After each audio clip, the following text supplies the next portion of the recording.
Hello, ladies and gentlemen, and welcome once again to the Golfing Greenkeeper podcast.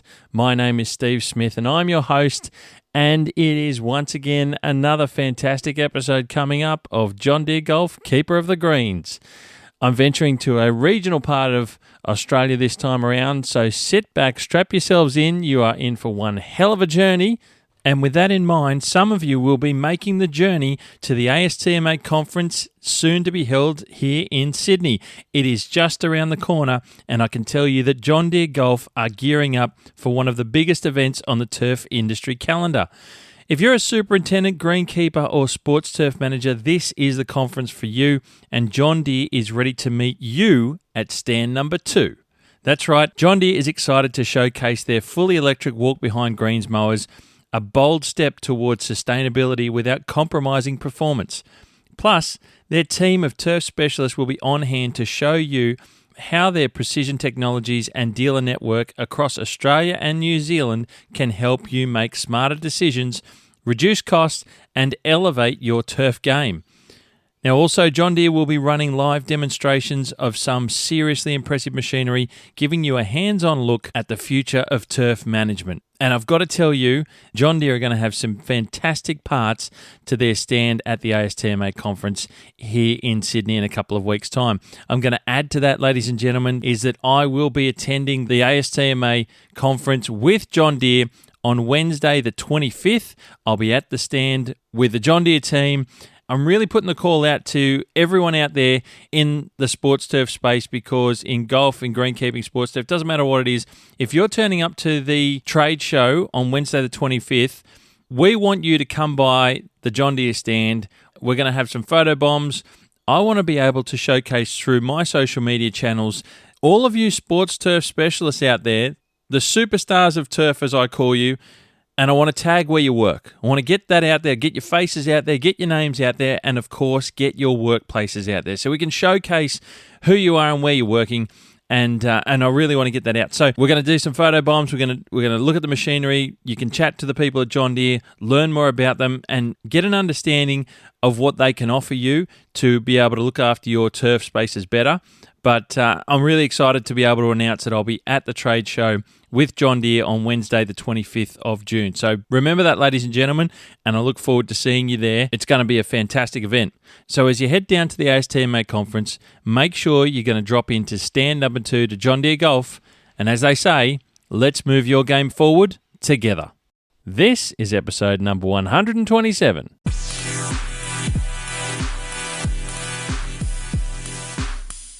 Ladies and gentlemen, we are heading to a regional part of Australia, and we're actually going to the mid-north coast of New South Wales, and it's somewhere that it's certainly a region that's been affected by floods recently. That's why a lot of people would have heard of it, but this one's just not been as badly affected. We go straight into Tuncurry Golf Club, where I have on the line joining me Superintendent Mark Spraggs. G'day, Mark. How are you? Yeah, good, mate. How are you? Mate, I'm well, thank you. Thanks so much for joining on the podcast, mate. I really appreciate you doing so. Have you ever done anything like this before? No, never done a podcast before, but, it gives me a little bit of time to sit in the office and have the heater on, so, yeah, it'll warm me up a little bit. It's certainly a nice fresh morning here in New South Wales. There's no two ways about it. We've had a bit more rain and there's a bit of wind coming with these cold fronts. It's certainly giving us the winter chills that has probably come as a bit of a surprise, I think, for a lot of people. You probably weren't expecting it so soon. No, not at the moment. Like 2 weeks ago, we were still quite warm. Soil temperatures were up, and then sort of all hell set loose in the last couple of weeks, and that just doesn't seem to want to end.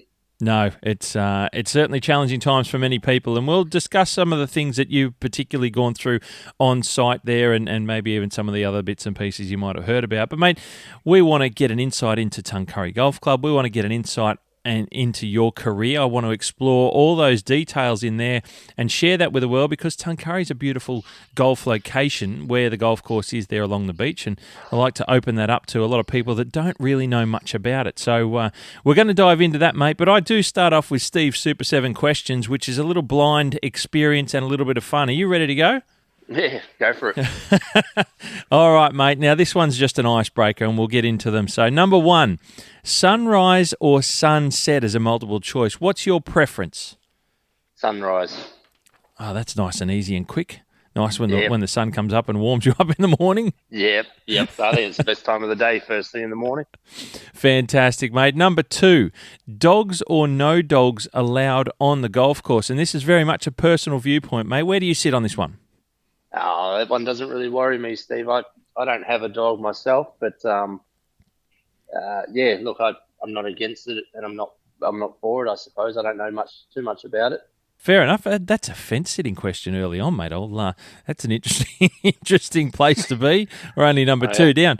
Number 3, I'll see if I can try and get some answers out of you. I do like to push people a little bit. Number 3, stripes or no stripes on fairways? Where do you sit here, mate? I like to hear what people think about this one. It can be polarising. I'm no stripes. We're sort of like a lengthy field golf course out here in the vegetation. It's a unique sort of golf course here, but stripes just, I suppose it has to do with the golf course that you're preparing. But I've worked at courses in the past where stripes, and this one here, it just doesn't work. No, we're half and half here. Yeah, okay. Yep, the old 50-50 cut that a lot of people do talk about. Mate, we go to number 4. Now, this one's a bit of a new addition that I like to hear what people think. Painted hole lips or not painted? What are your thoughts on this? Yeah, I suppose painted gives you that little 1%, and leading up to a major event in your club or a tournament. But if there's just day-to-day play and we don't have, and it's just members out, I'm not too concerned about painting the lips. Yep. Summertime, I suppose it does sort of help keep that hole a little bit firmer and drier, but in wintertime, it doesn't sort of do much for us. Yeah, fair enough. It's a good one. Good little detail there for us to pick up. Number 5, what is your favourite grass variety as a turf manager, mate? What is one that you really enjoy looking after or you just like in general? Oh, I love bent grass. Always have, always will. It just everywhere I've sort of worked, I've always sort of worked with bent grass greens. I've only worked on couch greens once, and it's a whole different beast in itself. But working with bent cool season grasses and being able to start to manipulate it in different ways is something I really enjoy. Yeah, cool. Good to hear, mate. Good to hear. It is a popular one. Number 6, this one's multiple choice. Your preferred style of golf course. There's 3 to pick from here. New South Wales Golf Club on the cliffs over Sydney, looking over the Pacific Ocean. Royal Adelaide Golf Club down there in Adelaide, capital city in South Australia, with the beautiful contrasting colours and textures. Or is it Joondalup Resort in Perth, the wild, dramatic features of the Quarry course, the Dunes course, and the Lakes course? What are your thoughts there, mate? I like New South Wales. I haven't been to the other 2 courses, so I'm a little bit biased. But New South Wales Golf Club and just how they've built the course out, sort of scalped the course out of the land that was already there. It just sort of looks like it's been there for a long time, and I sort of like the native design. Sort of, to me, it just looks natural. I just like the natural look. Golf was always played on a natural course, and New South Wales is particularly good at how they've done that. Yeah, cool. It is a fantastic landscape at New South Wales Golf Club. Number 7, mate, final one. And this one's always a bit interesting, and it can be considered a big question as well. Which golf course in Australia would you like to visit tomorrow, and why? And it could be for all sorts of different reasons for yourself. It might be a bucket list or a nostalgic reason or somewhere you've never been that you just have heard about. What's somewhere in Australia, mate? I like to highlight what people's thoughts are here. So if you've got anywhere in particular. There's probably 2 I'd like to see at the moment. Nice. The new 7 Mile down at Tasmania, what Matt Goggins doing down there. Yep. Looks pretty cool. And the other one is, I'd love to go and have a look at Royal Sydney. They've just done the rebuild, and I was fortunate enough to sort of help out with an Australian Open there a few years ago. Oh, wow. I really enjoyed sort of my time doing a bit of work at that place, and just looking at the photos and the transformation that Adam and the team have done at Royal Sydney, just to me looks amazing. And I'd love to go and have a look at it and just, pick his brain a little bit. I can, mate, I second that one on both of those, actually, and I've been fortunate enough to see both of them, mate. They're two very good picks, and Royal Sydney just is very, very special, mate. So you will, when you get a chance to go there and talk to Adam, no doubt, and pick his brains, like you say, I'm sure you'll be very, very impressed with what they've got. They're two great selections, Mark, and, mate, that's a great way to cap off Steve's Super 7. Thank you for those answers. I really do appreciate you sharing your thoughts with everyone listening. Yeah, no worries at all. Now, mate, this is a great part of the podcast where we get to talk about people's careers and their greenkeeping background, how they got into their career of greenkeeping. And I want to pick your brains, mate, and we want to share with everyone your career journey as a greenkeeper, because I do know that you go back to New Zealand. So we're going to go back to New Zealand and tell us a little bit about tell us the whole lot about your career, mate, where you began and how you had your journey all the way to where you are as superintendent at Tuncurry, mate. I want to hear a little bit of the detail in your career. Please share it with us.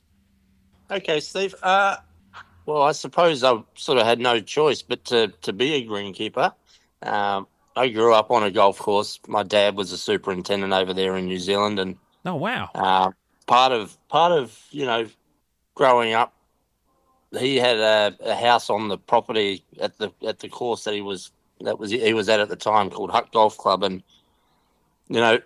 if we weren't at school or playing golf, we were out there sort of helping Dad out with painting fences or even trimming bunkers or just getting out on the golf course. So I was always into the golf side of things right from a really young age.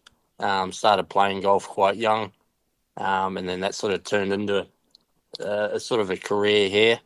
So when I turned 15, an apprenticeship came up at a little 9-hole golf course just down the road from home.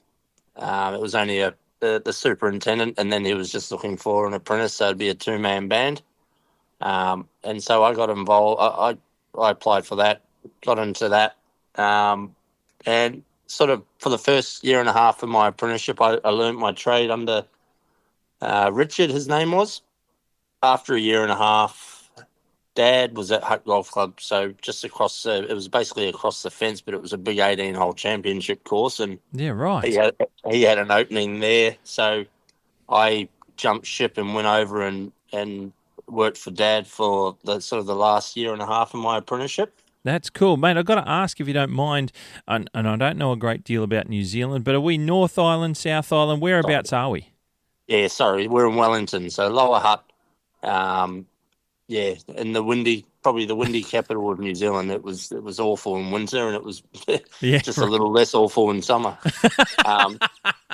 So, yeah, I sort of jumped ship, went over to an 18-hole course because there was more opportunity to learn a bit more. It was still only a smaller team. Yep. After probably 6 months there, Dad had moved on. He took a job up at Royal Wellington then. So we had a guy by the name of Brett Burgess come in. He was at the time the president of the NZGCSA. So I was able to finish my apprenticeship with him, but with having my dad and Brett there, I was able to sort of get a bit of an idea as to sort of how I want to map my future out. Yeah, sure. So once my apprenticeship finished, I was still only 18, 19. Jack Nicklaus had just come up north, about 5 hours north from Wellington and Taupo. He was building a golf course called Kinloch. Oh, righto. Yeah, I've heard of that, yeah. Yep. So I went up for the day. Steve Marsden was was doing the growing. He's a champion, Steve Marsden. Lovely fella. Yeah. Yep. Yeah, really, really nice guy. So I went up for the day, met Steve, and, by that afternoon, I had a job up there at Kinloch. So I had to sort what? I didn't see that coming. Yeah, no, I was sort of hoping to get in there because, I sort of, the mowing side of things and the maintenance of golf courses, yeah, that was cool. But sort of learning from the ground up of, the construction, the growing, all that other stuff that you sort of learn when you're doing a build. Yep. And you can only learn that in those situations, can't you? You can't do it any other. You've got to be literally building a golf course or something significant part of your golf course to be involved in those experiences. Yep, absolutely. So, when I started there, that sort of opened my eyes to what the industry can really be, because there was, we had 30 guys there, and then there was a construction company and shapers, and Wow. everyone was there. So you're able to sort of pick people's brains, and there were guys that had come over from overseas to do this, to help with the growing for this job, because it was a pretty big project. So it sort of opened my eyes to what was out there outside of New Zealand, because you can sort of get stuck in your own little world sometimes, and traveling wasn't a part of my plans then, but after sort of meeting a few of these guys and seeing what was out there, I sort of made the decision that, after 2.5 years at Kinloch, when Jack had come out and actually opened the course, that was the last day. That was my last day there. Right. So, yeah, I believe, it's still ticking along quite well. But once the construction and growing had sort of finished, I wanted to get overseas and try something different. So, Wow. In the really big smoke, mate, because Kinloch's got an incredible name in New Zealand golf. I know it's always one of the highly regarded courses that people visiting New Zealand sort of put it on their bucket list in their trips to go. So you've gone from a Nicklaus new build of a very good golf course to wanting to go overseas. That's huge. yeah, well, it was really cool. It was an eye opener. Just when you've got the finances to build something properly, it was really cool to just watch and see, you know, greens being built from the ground up, and tees and fairways being built, bunkers, irrigation, all that sort of stuff, all being installed and being a part of all that. And the finished product was, it was pretty impressive once it was done. But during that build, you always had elements with Mother Nature, and there was always something going wrong. And yeah, sometimes you sit there and you thought, oh, is this really what I want to do? But yeah, once you sort of start to see things, roll into an actual golf hole, it did look really, really cool. That's awesome. What great experience. Yeah. So when I was over there, I was living with and a guy, Luke Partridge. I don't know if people know Luke, but he's done a fair bit of work across the globe too, and he was down at Okay. Manly Golf Club there for a little while. Yeah, that's right. He was super at Manly for a while. Yep. I was living with Luke for a while, and he come over from the Ohio program and came and joined. You're not another Ohio person here. Is this where? Yeah, yeah. There's so many people on this podcast, and Yeah. that's awesome.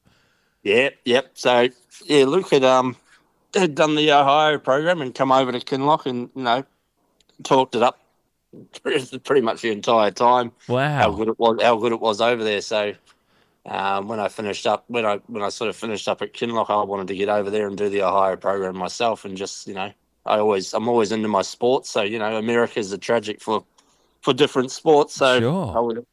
apart from the work side of things, it was awesome to get involved and go and see some different sports over there. So I reached out to Mike O'Keefe and said, look, I want to go over to America and do this Ohio program. And, we sort of got the ball rolling with that. Unbelievable. Yeah, so he reached back and sort of asked questions as to, what you want to learn, where you want to be. I sort of said, look, I'd like to do a top end maintenance on a top end golf course, and then, work on some warm season grasses, because, there's not many warm season grasses in New Zealand. So it was something I hadn't sort of learned yet. So yeah, I finished up at Kinloch and then got into the Ohio program, and there was another Kiwi fellow with me, Glenn Gibson Smith. Oh, yes. So we flew out of Wellington, I think. Wellington, maybe Auckland. We met each other there, and then sort of travelled together over there, because we hadn't left New Zealand before, and it was a bit of an eye opener and something that we needed to see. And he went his way, and then I was fortunate enough that my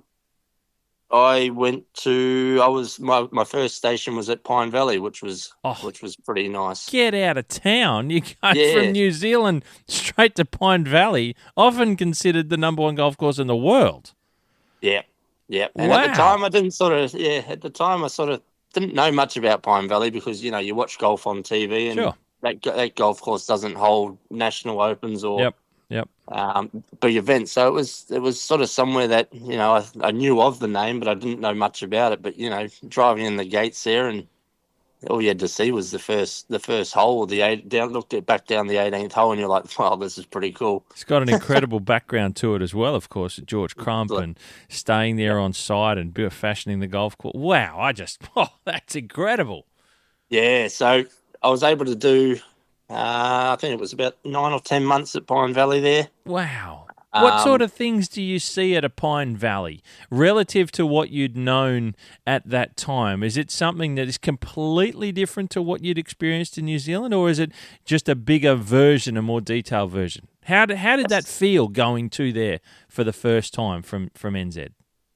Well, it's in the middle of nowhere. You fly into Philadelphia and then it's, you know, you travel towards New Jersey and it wasn't flash really at all, so I wasn't really sure what to make of it. But okay, you know, you get there and then there's, you know, it's just the biggest scale of everything. Like you've got, everything's just larger. Like, you know, we might have 10 staff here, well, they might have 40. Yeah, okay.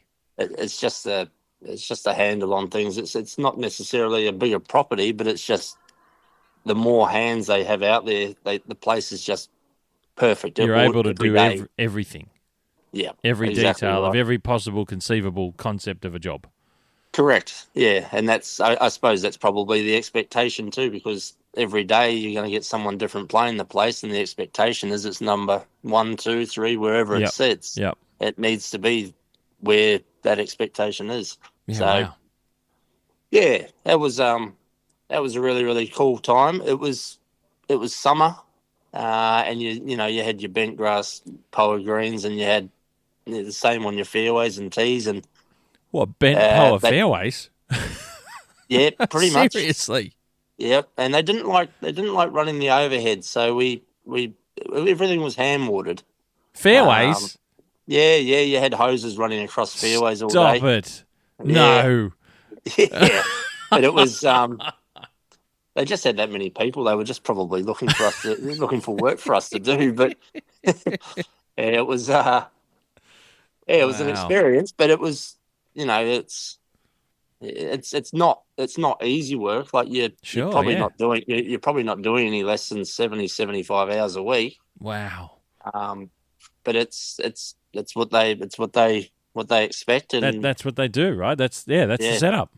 I suppose so, yeah. So that's what they've always done, I guess. So yeah, finished up at there. Went down south to Sea Island in Georgia. So it's probably not known as much as some of the other courses over there, but in recent years it's held the McGladrey Classic on the PGA Tour. Right. Okay. So it didn't back then. It was just, you know, there's about 5 or 6 golf courses on this island, and it's it was just one of those golf courses in sort of that area, all under the one name. So okay, got you. There was a few of us interns down there, international interns down there, so it was good to sort of catch up with a few guys, and it was probably more the opportunity to go and see a bit more of America. And, you know, you were sort of only doing 35, 36 hours a week because it was winter down there. The couch grass wasn't, you know, doing a lot. So once you'd sort of oversown it all and got it ready for the winter, it was, you know, a bit more free time, I guess, to go and travel around America a little bit more. And we hear that or see that sort of detail to some of those courses through that region. Obviously, Augusta's famous for oversowing their couch grass. Is that a bit more of an American thing that you would say about what they do over there relative to what we might do here in Australia? Is they oversow more to keep that winter colour and expectation aesthetic, I suppose? Yeah, I think so. Like I can't talk for people other areas, but you know, instead of oversowing, a lot of people are using pigments here now, so that's a fair point. Yeah, sure, that's probably people are using that to get their colours up. But you know, I'm cool season greens up here and warm season fairways. I don't oversow fairways here, and don't think I know anyone around the area that does. They might have some shaded tees where they might oversow with some rye, but you don't see it over here as much as you probably do over there. That's for sure. Yeah, no, just an observation that I hear about from people, whether they're going overseas, is that I just wasn't sure if that's something that that you might think is similar to what I guess I hear. Yeah, you're probably spot on with that. So you're down at Sea Island, and mate, I got to ask. I said this, I think, in my last interview as well, or at least the last couple. Is I've not heard of Sea Island, and I'm sure there's plenty of people out there, like you said, haven't. Is there an abundance of extremely good golf courses? I get the impression, because I've not been to America, I get the impression that there are just so many amazingly well-maintained and good quality or exceptional quality golf courses that I won't say they're everywhere, but there's just so many around that if you blindfolded me and took me over there to a place like Sea Island that I've never heard of, I'd just sit there and go, I assume they hold a PGA tournament here. I just get the impression that there's that many of those incredible level quality of golf courses around. Yep, correct. There's, they got the 6 golf courses there, and 2 of them are in that rotation with the PGA event, and there's another one, a couple of kilometres up the road, the Ocean Forest, I think was the name of the golf course in Sea Island there. That I think it holds one of the big prestigious amateur events over in the US. So right, there are golf courses. You could just drive down the road and all of a sudden you pull up to this golf course and you read the name and go, I do know that. I do know that one. There you go. So that was cool. And I had a friend at the time. He was up at he also worked when I first started my apprenticeship back at Hutt Golf Club. As a young kid, he was there as the 2IC, and he went over and did the Ohio program back then. So it was like 2002, 2003. He went over and he was stationed at Oakmont. So oh, wow. When I was over there in 2007, 2008, he was still there. So, fortunately, I was able to fly up there, and he would get a game of golf at Oakmont and meet up with him again. So that's incredible! Wow. Was that when they still had a lot of trees?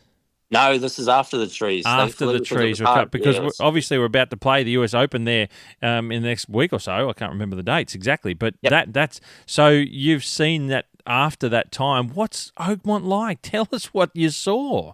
Yep. So it was dormant. It was winter, obviously. Okay. But, greens are still running at 20.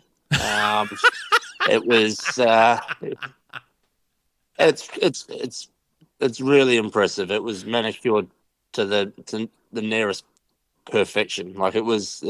It's what you see on TV. You got your narrow so it's just like fairways, that.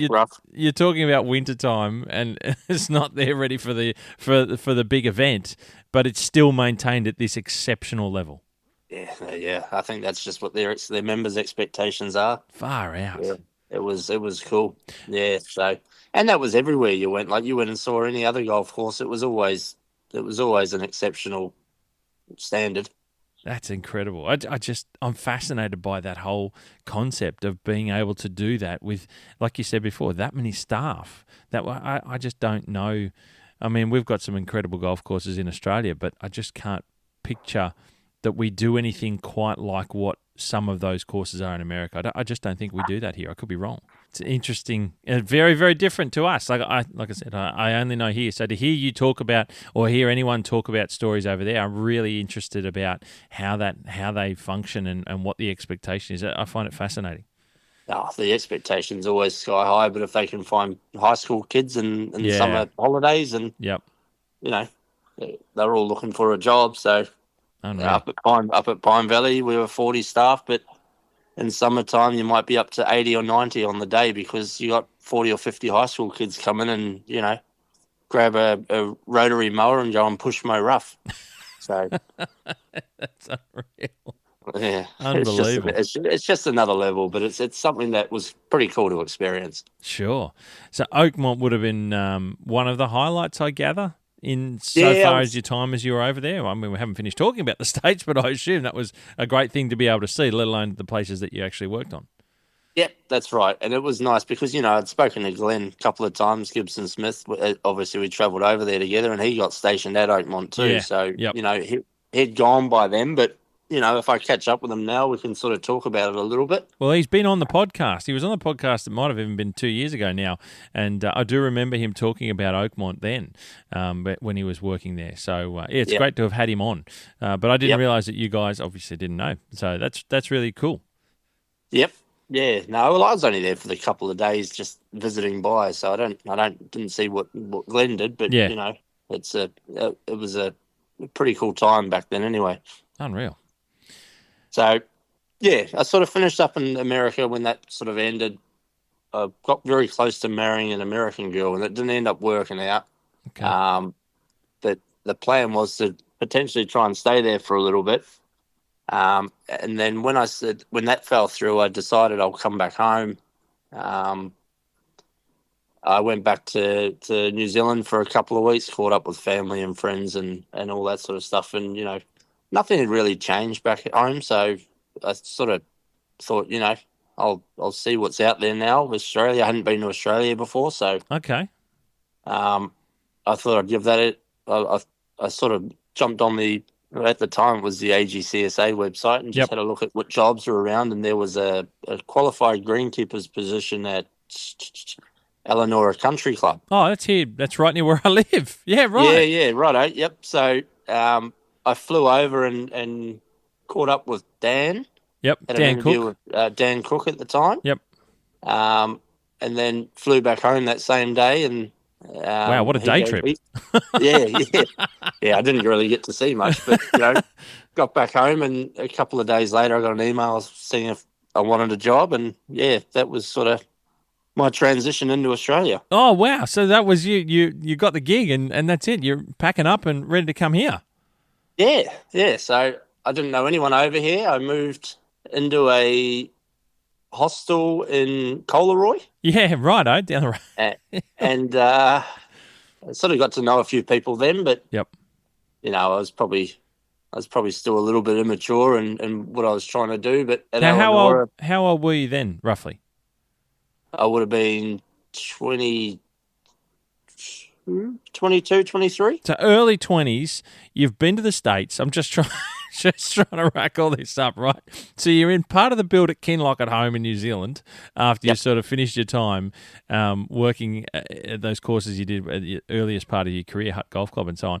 And then you decide you're going to the States, you've experienced Pine Valley, you've been in St Oakmont, you've been to Sea Island, and then you come here to Australia and you're in your early 20s?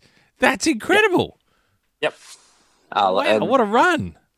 Yep, and I probably, at the time, I probably should have. I enjoyed, when I first moved to Australia, I probably enjoyed the social side of it a little bit too much. Well, you're in your early 20s. I mean, yeah. Unattached, no family. When you're on the northern beaches, it's easy to do. Oh, well, yeah, absolutely. So, I probably didn't help myself out too much there, but Eleanor was absolutely fantastic. There were some good guys there too. I was still learning off some of these guys that were there, and at the time, right now, most of those guys that I was sort of learning from above me are now supers around the Sydney area. So it was sort of networking at the same time. Like I was able to sort of touch base with them from time to time over the years now, also because they're still around. Absolutely. Good. You're no doubt part of a good group, and places like Eleanor, and there's a few of those courses that really do breed good groups of young people at the time, early in their careers, and now we're seeing them as, like you said, as becoming superintendents like yourself now at other golf courses around the country, or indeed working in other high-level roles around the world. Yeah, and Dan Cook, he's the biggest professional out there. Like he was unbelievable to learn off too. So sure, absolutely. He sort of gave me a bit of an idea as to what's sort of moving forward, and then you had Leon, who's now at Cromer, and Jack Gibbs and Mark Ward. So if you didn't learn anything off those guys, you weren't going to learn anything at all. So did a couple of years at Eleanor, met a girl, and then we had a young son, Oh, congratulations on the journey, on your greenkeeping career journey. There you go. Yep. So, and the cost of living in Sydney was just probably too much for us. Like it is for most Yeah. people. It and is. I was still 24, 25-ish, I suppose, and yeah, sure. Went her family were all sort of up around the Forster area. Oh, okay. Yep. So her mum, dad, sister, they were all up around here. So on weekends, if I wasn't working, we would come up here, and I just fell in love with the area. And so at the time, an assistant job come up at Forster Golf Course. Okay, that's part of the Forster Tuncurry. So you've got two courses. We got the two properties here. We got the Forster course and the Tuncurry course, and the Forster course is just a smaller sort of social 18-hole golf course, where the Tuncurry one here, you've got the championship layout. And so the assistant job come up at the Forster golf course, and because my partner at the time had family up here, we were sort of able to have that support with the kids too. Yep, for sure. And so I made a decision that we'll come up here, and it was probably a move backwards in my career, but it was probably something that we needed to do to try and give my young fella Aaron the life he sort of wants. Yep, it makes a big difference when you got young kids that you can get that extra help as a family, because you can't. As I'm learning, as a parent of young kids. Yeah, correct. So you can't do it all by yourself. Yep, that's right. So no, I was the assistant there for about a year, and then the superintendent's job come up at Club Taree. Oh, okay, right, and because that's not too far from Forster. It's about 20 minutes. No, so I think, from memory. It's about Half hour. About 20, 25 minutes away. It's a golf course that's got financially, it's in a really good place with the RSL club amalgamating with it, but it was my first posting as a superintendent, and it was a course that's not out there in the public eye. So I was able to try new things and do sort of things that I wanted to do but I wasn't able to do back in the day. Sure. And if I made any sort of like small mistakes, it's not getting out there and going all over the world and in the papers. It was a superintendent's job where I could sort of learn how to better manage staff, and then sort of start to learn the finance side of things, budgets, all that sort of stuff, and do it in my own sort of time. And I know a little bit about that region. I got family up at Taree myself. Does being at a regional golf course, I knew that I was a superintendent at a regional course as well in the Blue Mountains. Did you find that was, and maybe you did just say it there in that little part that you mentioned, was it a good place to start as a first-time superintendent? Because I'm hearing your career path and a lot of the places you've been, you obviously wanted to work towards being a super somewhere, I gather. That was your goal, no doubt.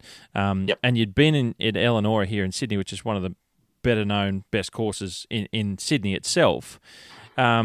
Did you, not only did you see yourself being at a regional course, it sounds like you probably didn't, but did you think that getting to a place like Taree in the end, looking back, was it a good place to start? Because I think some people probably will avoid going to a regional golf course to get a superintendent's role than staying in metro areas. What are your thoughts on that particular move in a career, that knowing that you've done that way?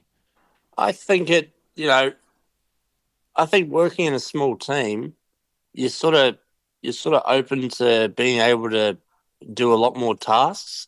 Like, you're sort of in a larger team. You don't necessarily always get to do everything out there.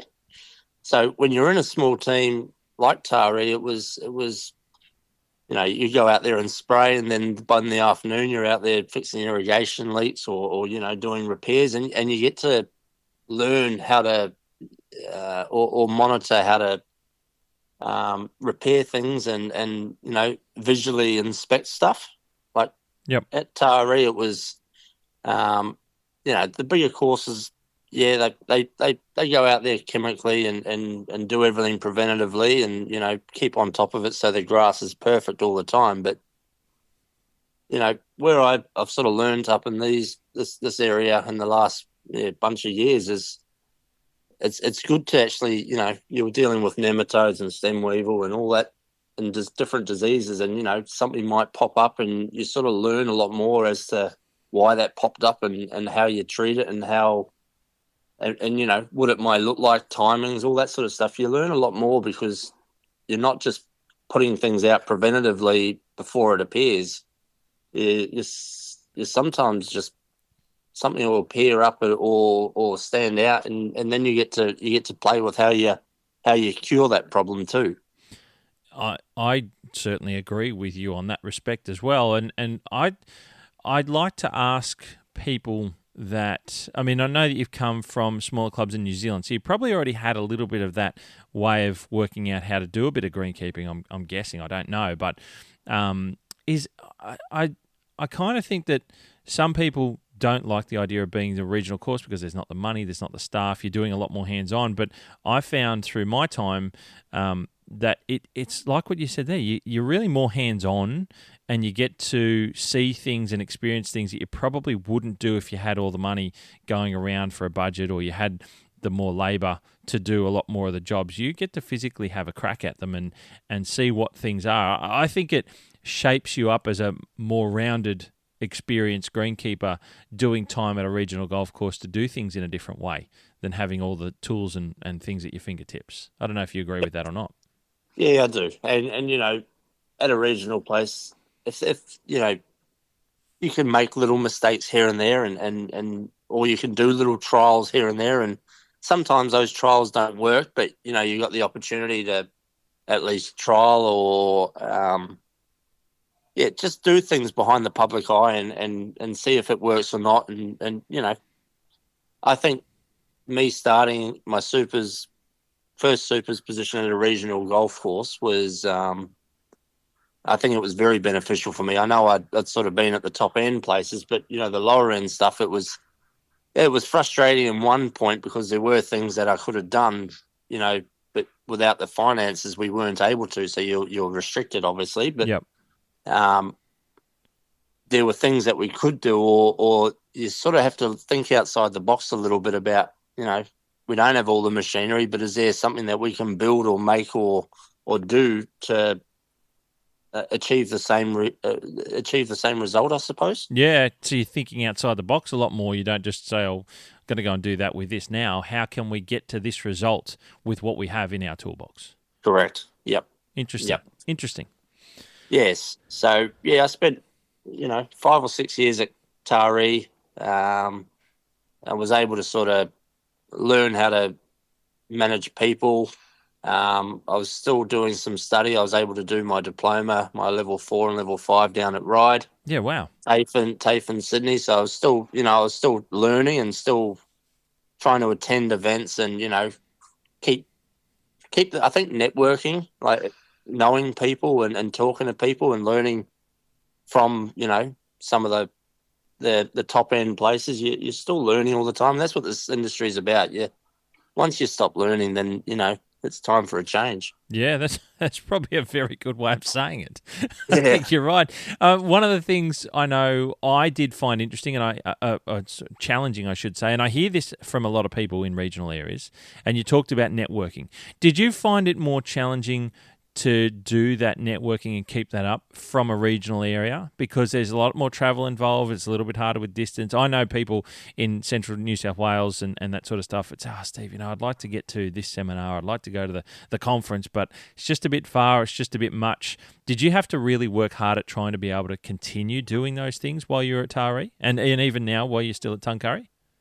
Yeah, well, 90% of the events that are being held in the metropolitan areas like Sydney or Brisbane or there's not a lot of stuff happening in regional areas because for starters they may not get the people, but in a metro in Sydney in particular, like we might have 15 or 20 golf courses from Newcastle up to Coffs here, but you might have 15 or 20 golf courses within 50k in Sydney, so you got a lot more people in a small area. We understand how that works, but yes, you do have to do a lot more travel. You do have to put in a little bit more to attend these things, but you do enjoy them at the same time too. So And it's they're beneficial. definitely worth it. Yeah, very much so. So I try and get to the conference each year and try and attend as many events as I can, but sometimes your hands are stuck, but you try and get there. And maybe I don't know where this is going, but I don't know whether I'm about to say something that's going to offend anybody or any club. Do you think smaller clubs, regional clubs, see value in their maintenance staff, their superintendent upskilling? Is that a hard one to get support from within the club? Because I know I had challenges with that personally. I don't know if that's across the board to a lot of clubs, but is that getting better, or is it still a real hard thing to get the support from a smaller club to stay up to date and stay in the know with what's happening in the industry?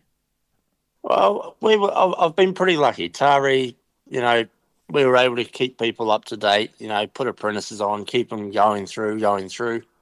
And here at Tuncurry, they're very good here. Like if they put a lot of time and effort into their staff, and if you want to go learn, or you want to go do a bit more training or attend something, then they're very positive about that, which there's a lot of places that aren't. So we're quite lucky here. It's good to hear, because like I said, I know I had challenges with that, and I sometimes I worry that some of the smaller clubs don't see value in upskilling and increased education for their greenkeeping staff, and I think that's a detriment ultimately to the club and the courses of where they're working. That's my own personal viewpoint. So I wasn't sure how that went with you. Yeah, I think the more experience or the more qualifications you can get out of your staff, the more you're going to get out of your golf course from those staff. So it's a direct relationship, right? Yeah. It's easy for us to see it. I think it comes down to the costs, and I totally understand that. But some clubs, I've had experiences and conversations with people, and I won't name names because I think that's unfair, but I've had conversations where people have said to me, Steve, I can't even get the club won't allow me to have the time to go to these events. They want me to stay on the golf course. And I think that's even worse than not helping to fund it. If someone's going to say they'll pay for it themselves, but the club won't give them the time, I find it hard to hear those stories, and that really frustrates me on behalf of other people a little bit too. So, yes. Anyway. Yep. I do know a few people like that, and I'm not going to name names, but no. Yeah, there is some places that you know of that you just won't ever go, and if a job come up there, you just never go for it because how they like to run their business. Interesting. Sorry, mate, we're diving down a rabbit hole I wasn't sure. I didn't think I'd go to, but it's good to hear all the warts and all stories of the industry and different parts and facets of what you go through. So, Club Tari was a good place for you to begin. Was sort of what I was getting at from you in the detail. Yep. And so getting towards the end of my time at Tari, and this job come up at Tuncurry, and when I was at Forster before Tari, I'd always look at Tuncurry and go, "That's a golf course I'd like to work at one day." Like it's top end, but it just didn't have the money spent on the property. Like it was a layout and a golf course that looked tired. So, we sort of, that job come up and I jumped at that one and fortunately got that one. But it was a golf course when I got here, 6 years ago, that it was tired. No money had been spent on the place. And it didn't need to take much to turn that around and start sort of getting it back to, where it needed to be. This course here opened in 1983, designed by Cal Nagel and Mike Cooper, and, it was a top 100 golf course in Australia. And yeah, wow. That was, during the interview process, I sort of said to them, look, you could be a top 100 golf course in Australia again. You're gonna need the right finances, and you're gonna need the right tools and staff, and there's a lot that needs to go right for that to happen, but it can happen again because the layout is fantastic here.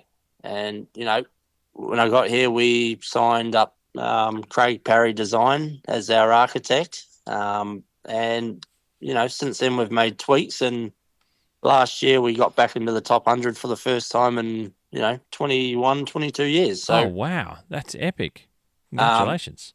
yeah, but it's a team effort. Like, you got the right people and the right tools and basically everything aligned, and you can achieve pretty much anything. But you built a plan to do that. You got the Yeah. right people to understand the direction. And I say this a lot to clubs when I talk to people that are in boards and committees, and it's about I found you've just explained it perfectly about setting yourselves up to get to where you want to go. And you can't just do that by haphazardly going about your business and doing tasks here, there, and everywhere to try and do that. But you've got to set a plan, set a direction, set a goal, and then you build the steps of how to get there. And then you execute, right? With all the right people correct. involved. Yep, correct. And, now we got the people. There's, they're doing a terrific job out there. The surfaces are, top notch. And, we're getting, a lot more members and people coming to play the place. And obviously that only drives revenue, which helps us, do more or produce a better product out there. Yeah, it snowballs into being able to do more every time. And that then increases and improves it, and then you get more people there, which then allows you to do more and do better all the time. It snowballs in the right direction rather than the wrong direction. Yep, mate. Mark, that's a great career path to get to Tuncurry. I really do appreciate you sharing your whole background in getting there, and what a great lot of experience you've had from the early days in New Zealand, certainly working with your father as well, which would have been, that's a unique experience to do. I don't know too many people that have had to do that. Do you cherish those memories? Or was that a challenging time? My brother worked with my father in retail, and that I think there was challenging times in that. I'm not so sure. Since he's since he's now a grandfather, he's mellowed out a lot, but it was pretty tough to work for. Yeah, and you know what?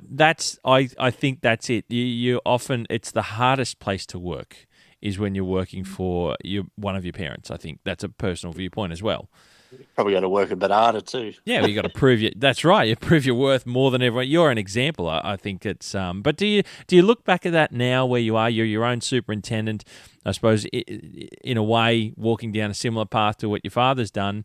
And is your father still working? Yeah, yep. No, he's still at Royal Wellington. He's still in golf. Still kicking along. There you go. That's unreal.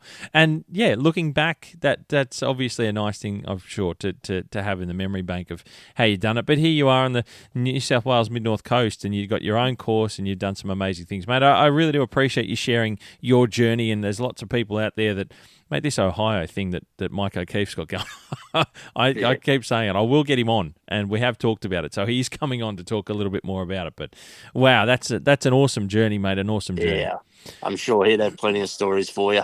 No doubt. But mate, we're at Tuncurry, and I wanted to sort of separate things from your career now to talking about what you've been doing at Tuncurry, and let's talk about Tuncurry Golf Course as part of the Forster Tuncurry Golf Club group there that there is. Describe to us, start off if you can, describing to us the location of Tuncurry. You touched on there that was 83 that course opened. Kel Nagel, Mike Cooper design. It's a beautiful landscape. I did get up there last year to saw it briefly. You weren't there. I think you were away at the time when I dropped in. But mate, describe to us what it is, how it looks, how it feels. Yeah, so Tuncurry, we're probably an hour and a half, hour 45 north of Newcastle, maybe an hour south of Port Macquarie. Beautiful little area. It's more a tourist town. It gets really busy in the summer period, but in the winter period, we've got enough people here. Like, we've got 1,600 playing members between the two golf courses, so we still get plenty of golf out here. That's awesome.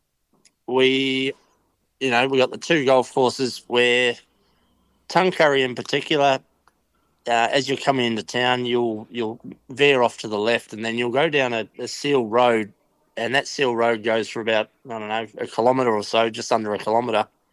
And you go through the bush, and you come out, and it opens up to this golf course in the middle of nowhere. It's quite a reveal.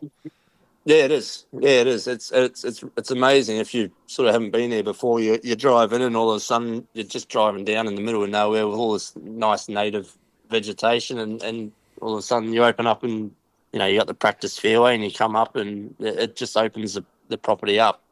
So, we're alongside the edge of the ocean. We sit quite low in regards to the land sits quite low. And, it's just been a golf course that's been carved out of dense bush. And over the years, we've tried to keep that sort of shaping, but then open areas up too, so you don't have all these little different microclimates but sort of keep that Tuncurry, you play one hole, you don't see any other hole from the hole you're actually on. It's sort of that sort of feel is what they want. Okay, yep. It's almost like a Bonneville feel in a sense, I gather, with that exclusion of each individual golf hole. Yeah, it's probably a bit more like, a less intense version of Newcastle golf course. Okay, yep. Bonneville's, that's probably next level up there. That's pretty cool up there. But we're just carved out of the bush, I suppose. And that's it's where the eucalypt forest and the bush, the seaside bushland setting that you're in, it runs almost right up to the beach there, doesn't it? Literally.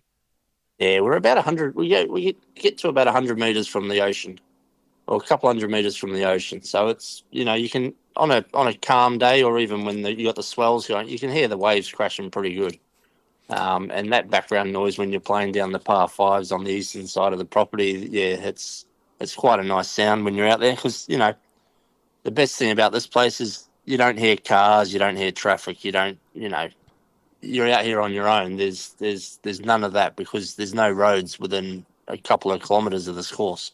It's you're right. It's tucked right away. Funny side note is, my father's side is from Taree, and we used to holiday at Tuncurry Caravan Park, which is just down to the south of the golf course, right on the inlet to Wallace Lake, and then you go out the back over the dunes to the beach. And I remember that as a kid, but I was never into golf then. We weren't living in the Blue Mountains next to the golf course where I learnt to play golf and got interested in it. But it's so secluded. I had no idea it even existed up until recently. I say recently, like in the last sort of 25, 30 years that I sort of started to learn about golf. But when we were there, it wasn't anything, and it was tucked away. I had no idea, and it's a really secluded feeling, because once you drive through that bushland from the main road in, as you mentioned, everything starts to disappear, and once that noise is blocked and filtered out by all that vegetation from the bush, you really are in your own world out there on that golf course. Yep. It's a magnificent setting. Yep. And even the locals didn't know it was here up until sort of 5, 6, 7 years ago, when we started promoting the golf course and putting signage around the town, and they could see Forster Golf Course was there because it's right in the middle of town. But interesting, yeah. A lot of them didn't know Tuncurry existed. Well, and for people that don't know the region, Forster Tuncurry is like a twin towns on either side of the inlet to Wallace Lake. So you drive over the double hump bridge, as I call it, and you got Forster on one side and Tuncurry on the other. So, yep. I remember that bridge. It was always fun as a kid driving over. Don't know why. It's nothing special. Yeah, no, that bridge is nothing special. And it has been around a very, very long time. And now that the population's growing, there's a lot more sort of high rises being built. Is the putt still there on the Forster side? Yeah, I've never stepped foot on that. Yeah, it's there. That's my memory from 6 years old. God. Yeah, no, it's still there. It is still there. Yeah, you got the driving range in the middle of the racetrack. Yep, that's there. Oh, wow. It's it probably needs a little bit of love, this town, but Well, like you said, but it's a retirees sort of part of the world, so it's all about slowing down and doing things. But to have a club with 2 courses, and how many members did you say you had? Yeah, you got about 1,600 playing members. That's fantastic. And then about 5,000 social members. And then, in summertime, it like I said, it does get busy. Forster's about, what would it be? Probably 10, 12 kilometres from Tuncurry Golf Course. Like the office is, we're Yep. board meetings and my GM's office. That's all over at Forster there. Okay, righto. Yep. So it's about 12K, but in summertime when it's busy and you've got that one bridge and that's all you've got, it can take up to an hour to get there. Oh, stop it. Yeah. That's rude. So if you want to get over to Forster, you do it first thing in the morning or late in the afternoon, because there's only one way over and one way back. So it reminds me of the Blue Mountains. There's one road through it. Yeah. That's all there is. good excuse to stay in my own lane here. Yeah. So, mate, I'm really intrigued by what you've been able to bring out of that golf course. So when I stepped foot on it, and I was only there for about half an hour, I was having a walk around. I'd never seen it before. And one of the first things was the reveal that you've just described about when you drive up that road, you get through the bush. I'm like, where am I going? When's this place going to turn up? And it just slowly the doors open as you get closer, and then you got the new clubhouse there, which has got in it a regional golf museum from the Australian Golf Heritage Society, which is a great addition in there, in my opinion. I got in there and had a bit of a look around, but new clubhouse, it's not very old now. And you see immediately from the putting green, and as you get up to the clubhouse, you have a look around. You guys and the team and the club have done very well to bring out the quality in the turf surfaces to give you a golf course that, as a golfer, we're not in the bush. This is like turning up to a very good golf course in a metropolitan area. So, mate, could you tell us a little bit about what you've got turf surface-wise, what we're going to play as a visitor? Because I want people to experience Tuncurry and understand what it is a little bit more. Okay, yep. So when I got here, the place was infested with all different types of grasses, different weeds, different, everything. There was no, pre-emergent programs or really even a post-emergent program set up. So originally the course was, when it was built, it was sprigged with Greenleys Park couch. Okay. And that was on basically the entire property, fairways, roughs, tees. And then we had Pen Eagle, bent grass greens. That's an old name. So, yeah, it's a really old one. And we've sort of transitioned that one over in the last few years. But, it was just, it wasn't cared for. It was just untidy. You had power everywhere. You had broadleaf weeds everywhere. You drive in the door and it was sort of, everything looked like it needed a feed, and it just didn't have the love that it should have had.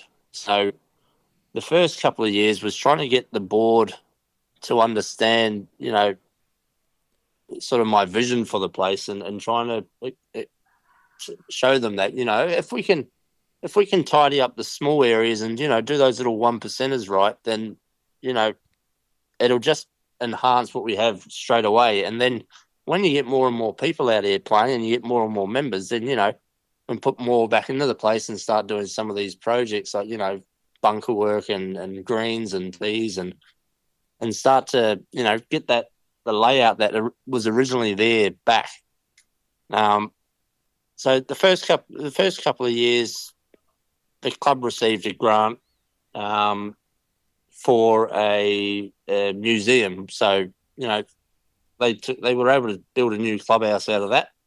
Part of that was to have a regional museum. So you had one down at Strathfield, I think, for the metropolitan areas, and then we were going to be the regional host of this museum here, which it looks amazing. But where the old clubhouse was, it was probably not the ideal location, and so they tore the old one down. It was just an old house full of asbestos. It was awful. Yeah, right. And they decided we'll build this new clubhouse on top of the ninth green, and we'll build that up. And right, okay. Yeah.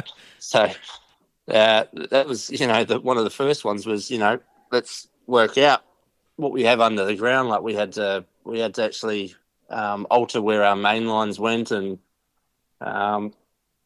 Take that green out of play, pull out all the underground services out, and then bring all the material in. We had truck after truck for weeks on end, just filling the area up. Nothing like saying we want to put a building over there, and then you go, right, I've got to move everything that we can't see. Yeah. So, You got to demolish the old clubhouse and then find an area to put all this fill and then build a clubhouse on top of an old green. But then you're losing a green, so you got to build a new hole. So the ninth green is obviously, it used to be about a 210 metre par 3 back towards the old clubhouse. It's now, it's 145 metres now, and it comes right out to the back of the new clubhouse, and it's a really nice little hole. Yeah, nice. So we've been able to build something pretty cool out of that. And where this clubhouse is now is I think in an ideal location, because sort of we've built it on top of this. We've built it up so the lawn sort of from all angles comes up to this clubhouse, and you can see, we're trying to work on opening the area up a little bit so you can sort of see, down 1 and 18 and 9 and look over, and you might be able to see a couple of the holes a bit later on down the track once we sort of clear out some of the undergrowth.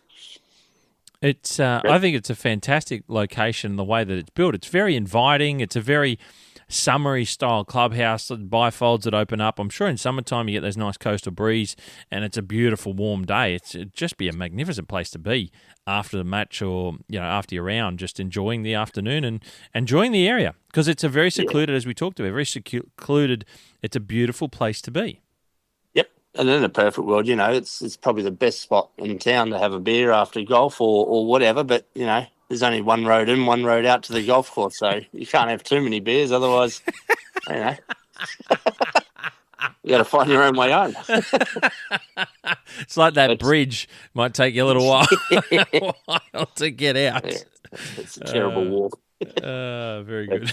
But, the museum's pretty impressive in here. If you're ever coming past, like it's memorabilia from all the Australian greats. You got Parry's clubs he used to win over in Japan, and the putters and stuff he's used at Augusta, and there's a lot of good stuff in here that a lot of people do come in here not to play golf, but a lot of people do come in here just to have a look in the museum. So, look, it's brilliant. I think it's incredibly well done. Like you said, lots of memorabilia, lots of historical pieces. There's a good timeline there as well that you can follow. It's a really, really well done space, and it's good that the way that the clubhouse has been built and incorporated that. I should say I'm a member of the Australian Golf Heritage Society as well. So when I knew that was up there, it was great to go and visit it and see what it was all about. But it's done very tastefully, and it's incorporated into the clubhouse. So it's like you're in the museum enjoying, like you're wrapped around by a great golf feel. It's fantastic. Yeah, and that's and then we wanted to tie the golf course into that. So we've spent a lot more on tidying surfaces back up. So we got 15, 16 hectares of fairway out here, and it's just pure cooch, pure Greenlee's cooch with little patches here and there that we've still got to work on. But we got 100% grass cover out here, and it's in a pretty good spot. And then you got your bent grass green, so you don't probably go too much further north of us, and you start moving into the cooch, then sort of towards cooch green. So it's pretty unique up here. Yeah, no, it's how do you find Greenlees Park as a fairway grass? I would have something different if I had the option, but it's what I've got to work with. It's what I've got to work with at the moment. We bulldozed all the tees 3 years ago, maybe.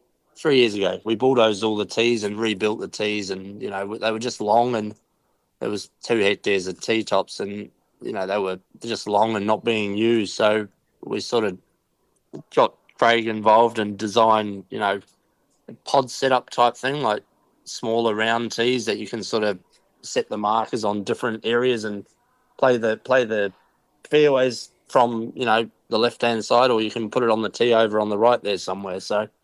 And we end up laying all those tees in Santa Ana. So, okay. and the Santa Ana's, it works. It's a lot better than what the Greenlees is, that's for sure. Yeah, okay. No, I hadn't heard of Greenlees Park as on fairways of golf course before in bulk like that. So I was just curious to see how it went in just another part of the country with different grass types. I was curious.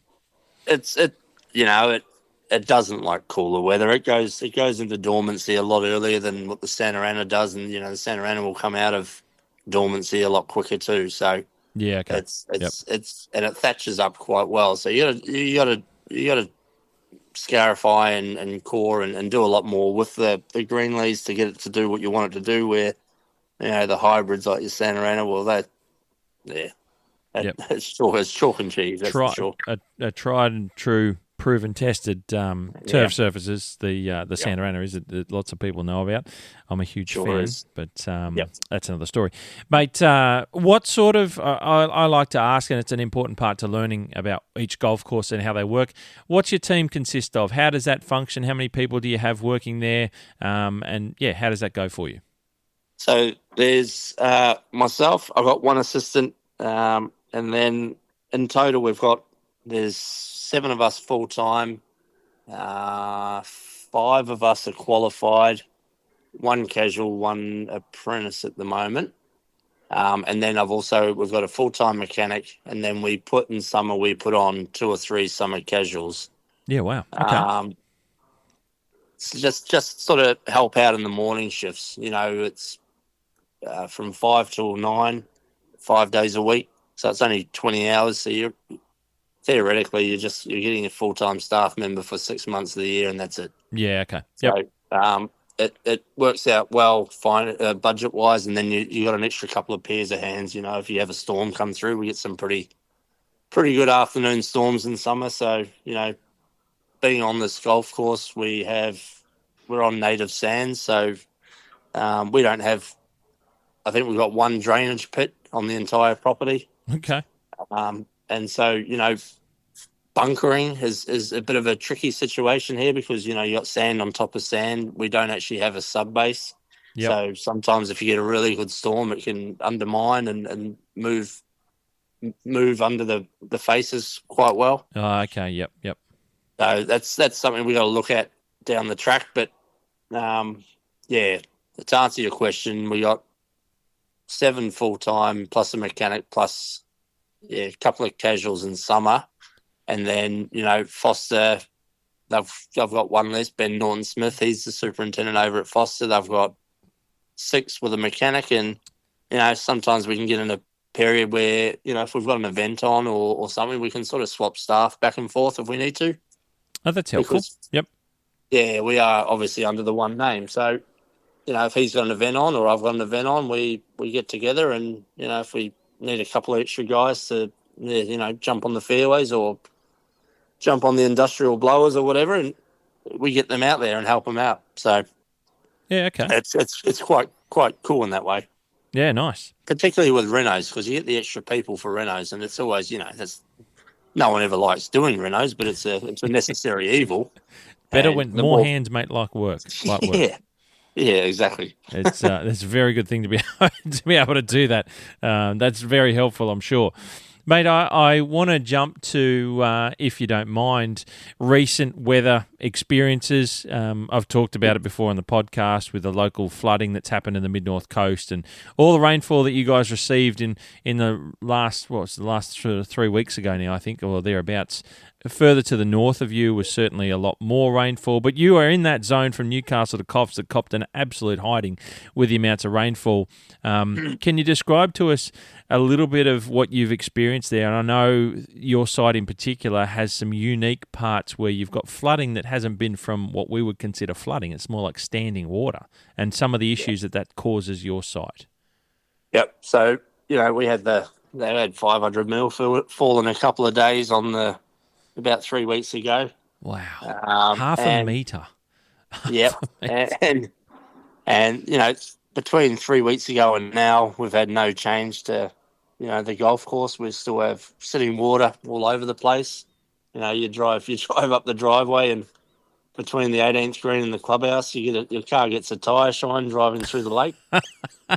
It's So that's exactly what I'd like you to explain to us, because we've just described you're on the beach, you're on the coast, it's a sandy site. You just talked about your bunkers, you got sand on sand, so everything's free draining. You've only got 1 drain on site. So what causes that? How does that happen? So we sit on the topography map. We've got parts of our golf course that sit only a metre above sea level. Okay. I think one point 1.1 is the lowest point on our golf course, which is on down the left side of our 8th fairway. We're having king tides of 1.8 meters in this area at the moment. So, oh wow, okay. When your tides are 700 mil above your golf course, your water table's not going very far.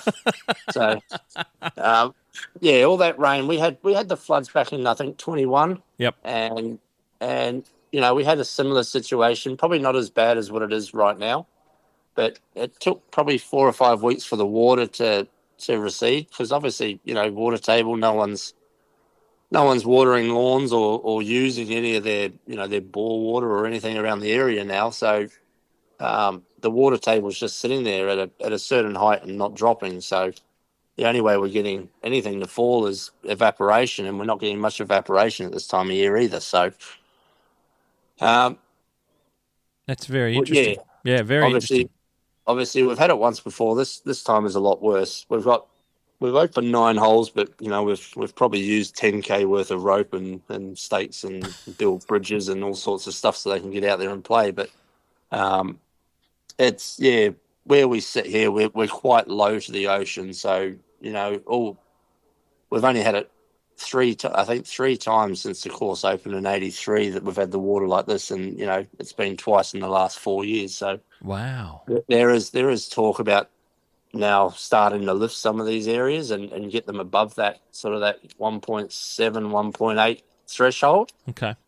But until the water goes away, it's it's a waiting game. In 21, we brought pumps in. We were talking to Mid Coast Water, and they dropped off a whole bunch of pumps and pipe, and we started pumping the water away. And you pump it away off the property and back out into the vegetation or whatever we were doing, and the next day it was back again. So it just filters itself through the profiles and just keeps itself at a certain level. So the age old saying of water finds its own level, right? So underneath in the soil layers, that's in the sand, that's what it's doing. It's like, this is my level until it drops for different reasons. When the tides go down and it can start to fall, like, that's a really unique problem to have. It's not a good problem to have. Well, you can't really solve it unless you lift everything up, right? Correct, and we've got probably. Well, we got our dam that we pump our water out of, but we don't have water on our property, and at the moment we've got 14 holes with water on them. So, wow, it's certainly a challenge, and the water is starting to subside now as the king tides. As of 2 nights ago, the king tides were dropping down to about 1.5, 1.4. So we were starting to see, the water is starting to get away, which means it's starting to drop down here a little bit too. Yeah, okay. But yeah, it's just going to be interesting to see what we have to deal with underneath it at the end of it all. That's a fair point. Yeah, all our greens are above that level, except the putting green. The putting green's still underwater. It has been for a couple of weeks, so there might be a bit of work to do with that one. But in the scheme of things, with what Paul and Greg have to deal with up at Taree and Nambucca, it's the water's quite clear here. We don't have the silt deposits that they're getting up there. Yeah, yep. So I suppose we're just monitoring the water and making sure, salt's not coming in. But well, that was going to be my other question, because you're so close and because the tides are so high. Is there any of that salt movement through the water? I don't know how that works, so I couldn't tell. Our dam is, it's not far from the ocean, and our dam is actually the water table. So you pump out of it and it'll replenish itself. We've got other waterways, but we always test that water, and sodium levels are always really low. Okay.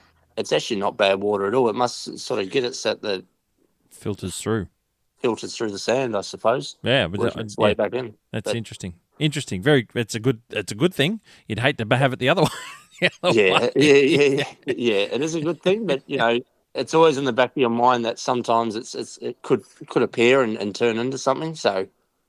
We have effluent water out here too, if we, which they used to rely on quite a lot, but in recent times we've sort of turned that effluent off and just sort of maintaining it through our own water sources at the moment. Yeah, okay. Well, that's good. Yeah. Good to be able to do that. I wanted to understand a little bit of that detail, that some of the stuff with the flooding that you've got on site, it's not from the other types of floods that we've got. It's a high water table, standing water that you got to wait for it to subside and drop down. But equally, I'm sure it won't be too much longer. I don't want people to think that you've got 9 holes and it's going to be like that for 6 months. We know that as things drop, the tides drop, it's going to drop down, and then you'll be able to get access to all the golf course again. Some minor repairs, hopefully that's all you need. And before you know it, 18 holes are back in play and everyone can get back out there. Yeah, correct. So, I think before last night's rain, we were starting to see the water drop on 10 and 11, and it only had to go down a little bit more, and there was access to get to those holes. So, we would have been able to open up, 2 or 3 more holes after that and slowly work our way towards getting 18 open for them. But, I think they're just chomping at the bit to get back out here and play, because they had that couple of weeks of rain and we were closed, and Foster's also been closed. So, we got to try and get some revenue in the door at the same time. But people just want to get out there and play. We're getting, just for that 9 holes, fields of 200, 210 each on a Saturday. And wow. And, we had well over 100 yesterday. So I still want to get out there and play, even if it is 9 holes. I think it's just just get out. Good problem to have. That's what I always say. Better than trying to get more people in when you can't do that. and there's plenty of water sitting there, but being on sand, the areas that haven't got water, you probably could do with some water. Yeah, well, that's the other flip side, isn't it? Is always being on a sandy side. It has its pluses and minuses, I suppose, of the ends of the spectrum. Mate, are there any challenges that are unique there? Well, maybe we've talked about the ones that are unique that you didn't really know you were going to have in the last couple of years with the water table. But I go back to the unique site. It's in the bush. Do you have much shade? Are there any shade issues? You mentioned the Greenleaf Park can have its challenges along the way. Is there anything else that you've had as a challenge that you've found a solution for that you're proud to pat yourselves on the back that you've improved it, or is it just across the board in all those other areas you mentioned in the time that you've been there that have been improved? Every day there's always seems to be a challenge. I don't know what it is, whether it's, a bit of staff or board member or member in general, who knows. But we do have shade issues out here, and that's sort of where I sort of talked about earlier about opening some areas up, getting some sunlight into some areas, getting air movement through sort of areas where there's little pockets of, hot areas, just trying to get a bit of movement around. Also, when I got here, obviously they never really did much. So you had cooch basically just growing on native sand, like more or less you're just trying to grow cooch on the beach. Yeah, right. So your infiltration rates were through the roof.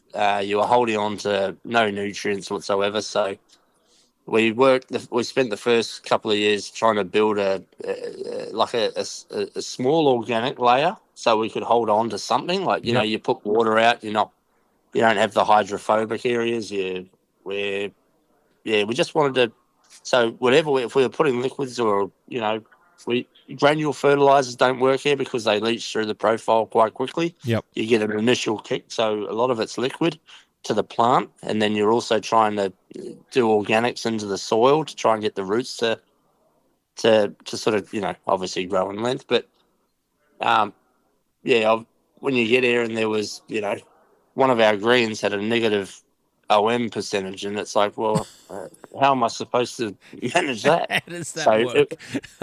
So we've been pretty hard on the last, ninja tining, needle tining, coring greens, dusting. We've been doing that quite regularly, probably more than the members like, but we had to build something underneath, so then the turf on top can grow a lot better. You had something for it to grow in, something to hold the food, and a better soil zone with a lot more it helps with microorganisms, and you're creating an environment that's beneficial to growing grass. Yeah, and that's probably also been a little bit detrimental too, because I've talked about building a bit of a profile in these fairways, and now we get this water that's sitting on the fairways, and the members seem to think that you've probably built it too much, and Now Well, the water can't get away. Well, yeah, okay, no worries. yeah. So, I'd probably put it in the extreme category of rainfall, but that's fair enough. Maybe you got some capital cities worth of rainfall in 2 days, but that's okay. yeah. So we try and keep our OM percentages, around 1.5%, right the way across the board.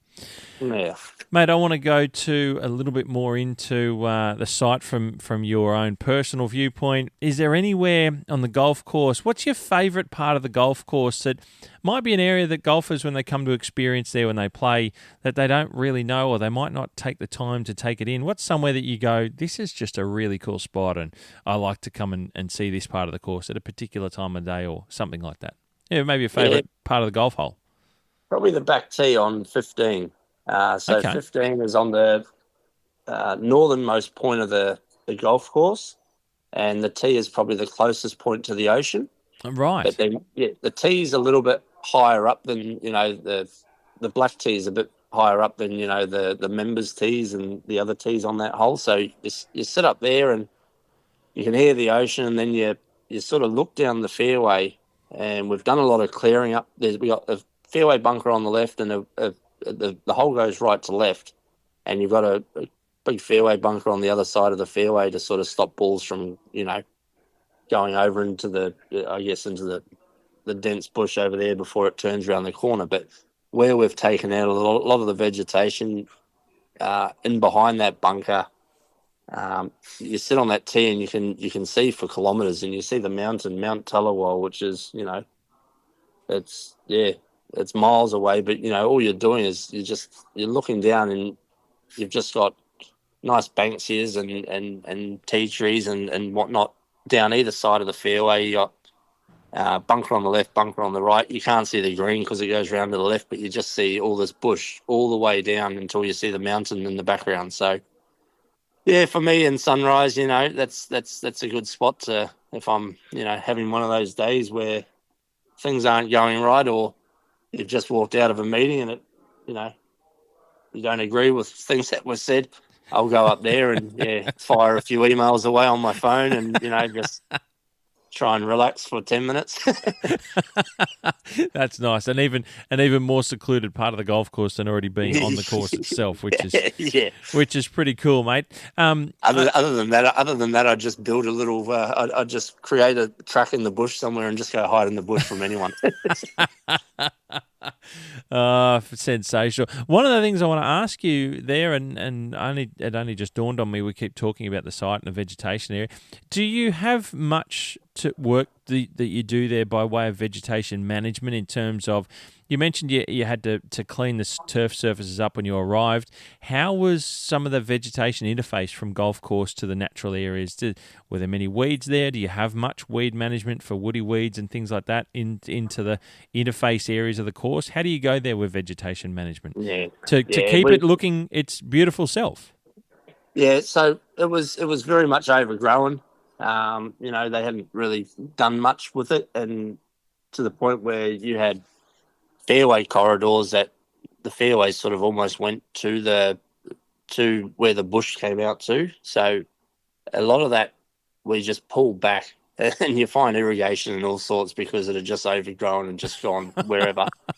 But so we've pulled all to try and speed the game up a little bit now that we're getting a lot more golf out here. We've done a lot of clearing, like undergrowth clearing of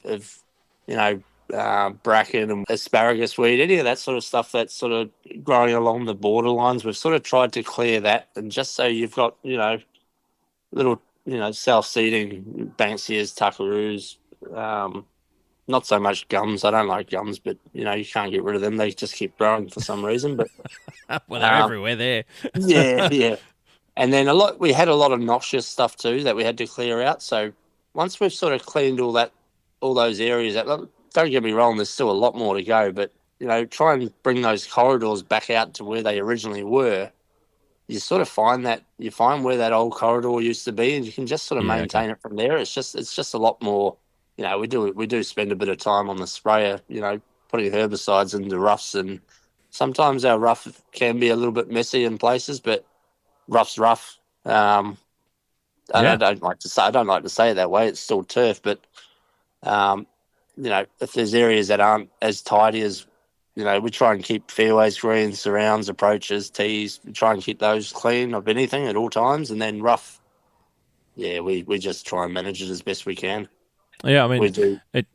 When I walked around when I was there, and I took a heap of happy snaps, and I'll share them through social media of just some of the areas that I'd seen on course. There's just some beautiful surroundings to some of the green complexes, like you mentioned, around the backs of them. And I could see where you'd done some work managing those weeds and things like that. Because I imagine that any areas that, since the golf course was built, there's going to be lots of areas, the edges of where the construction works were done, where weeds and things will just grow back, and lots of weeds will infest those areas.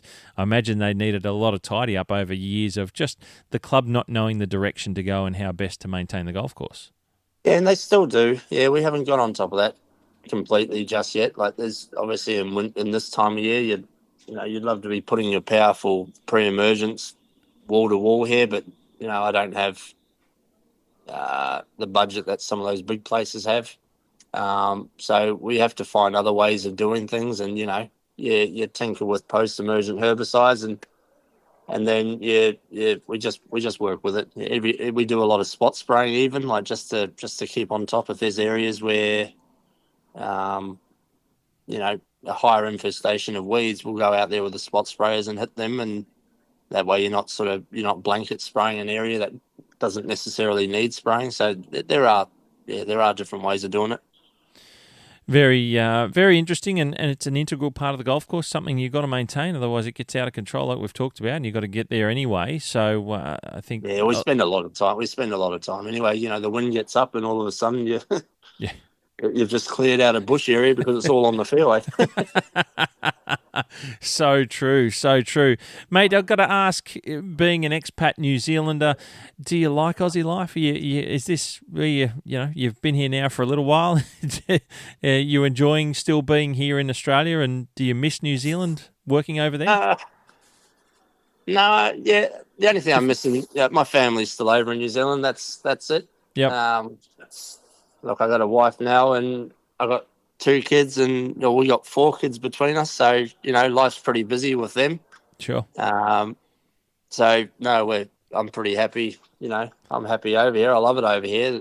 Just the conditions are a lot better. Like, we went home for Christmas for the first time in 20 years. I haven't sort of been able to have a holiday in summer at Christmas. Yep. And I know everyone else is probably in the same boat, but I decided this year I'm going to do it because the kids are at that age where they're only a year or 2 away now from, having their own lives. Yeah. So we went home, and it was still cold. So I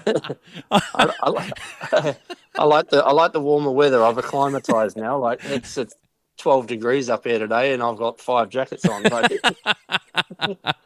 You go home and it's 12 degrees and you're wearing shorts and shirt. We absolutely love it over here. I like to ask the question because some of the stories, and recently had James Newell, who's at Magenta Shores, and he was on the pod. Jimmy. He's another Kiwi. Glenn Gibson-Smith, as you mentioned. I know he's over. He's now on the Gold Coast, and it's great to hear some and I got a lot of messages from some Kiwis listening over in New Zealand and Kiwis here that were like, it's cool to see Kiwis, doing well, and I think it's great to see New Zealanders coming over here and doing well, and it's a great thing to have part of the Australian landscape. It's fantastic to see, and I had to ask the question because I'm passionate about Australia, and I'm an Australian. I'm sure you're passionate about New Zealand as well. It's your home, but I'd like to just see how it was that you still enjoy here, or do you miss home? I miss the mountains for the temperature because I like the cold. I don't like the heat, but I wouldn't go back there to live in it at all. It's not going to happen. I like the love the beach and get the boat out, have a fish in summer. It's you don't get much wind, so it's enjoyable here. Where back home and they're building some pretty cool golf courses over there in New Zealand now. So I think they've got 7 courses under construction right now over there, and you might see. I know Brad up at Kidnappers, he's over there, but you might start to see Aussies venture that way. It depends what people like, but I'm I like warmer weather. I'm a warm weather person, so I'll stick to wherever it's warmer. No, it's good to hear, mate, and it's great to hear that you've done such a great job in Tuncurry, bringing out the best of Tuncurry. And you mentioned that you've still got a lot of things to work on, and you've got some big plans to continue working with and bringing out more of the golf course and more quality there for the Forster Tuncurry Golf Club as a whole. Mate, I appreciate you sharing all that information and putting Tuncurry Golf Course on the map, in a sense, for the people listening. If they're not sure about what Tuncurry was before, they've got more of an understanding of what it is now. And you certainly got me interested. Last time, I'm kind of disappointed I didn't get more time to go up there and have a game. It's hard with little ones to try and get out and get golf in, but I'm still filthy that I haven't had a chance to play Tuncurry. So you've got me interested in trying to work out if I can get back up there and have a game another time. Anytime you want to come up, let me know, and we'll get you out there for it. It'd be really good. It's mate, I appreciate the insight to everyone listening, and it's, like I said, it's great to put Tuncurry on the map, as it were, to travelling golfers, people who might be keen and be interested in certainly getting up there and having a look at it and having a game. But also appreciate you sharing. I go back to your career, how you got into it, and I love the greenkeeping careers and what it affords people, like you mentioned about your travel, your experiences, and now you're enjoying regional New South Wales, where you're bringing up your family and looking after a fantastic golf course there at Tuncurry.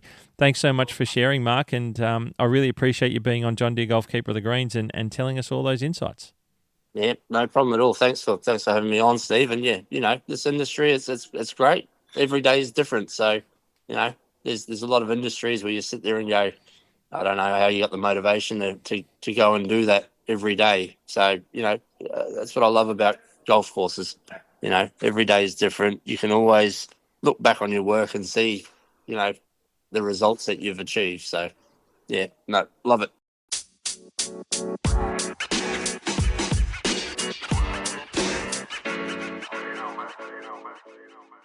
A big thank you, ladies and gentlemen, to Superintendent Mark Spraggs of Tuncurry Golf Club. It was a great insight to Mark's career, and I really appreciated him taking the time to share everything with us and with you, with me, ladies and gentlemen. It's really an interesting thing to hear someone's career. They talk about their journey, and Mark's was fantastic, coming from New Zealand, growing up in New Zealand in the Wellington region over there on the North Island, and his father was a superintendent. What a great story! And then venturing out to Kinloch, the Kinloch Club in the north of the island, and then going over to the US in our higher state program. And then, of course, coming to Australia, Mark has seen some pretty amazing things, and now he's imparting his expertise and his knowledge and everything that he has, that he's learned in his career over at the golf course at Tuncurry, which I can say to you is a fantastic golf course indeed. I'm going to have lots of shareables in the show notes, so ladies and gentlemen, please go and have a look at them, click on them, and you'll get a great insight into all the things that were mentioned in this podcast episode today. And don't forget to please like, share, and subscribe. I really do appreciate you sharing this around to people who might be interested, and also leaving a comment or a review is another way to make sure that more and more people around Australia, and indeed around the world sometimes, are getting to see what is happening on the Golfing Greenkeeper podcast. So I really do appreciate your help, ladies and gentlemen, with passing it around. It makes a big difference. It really does.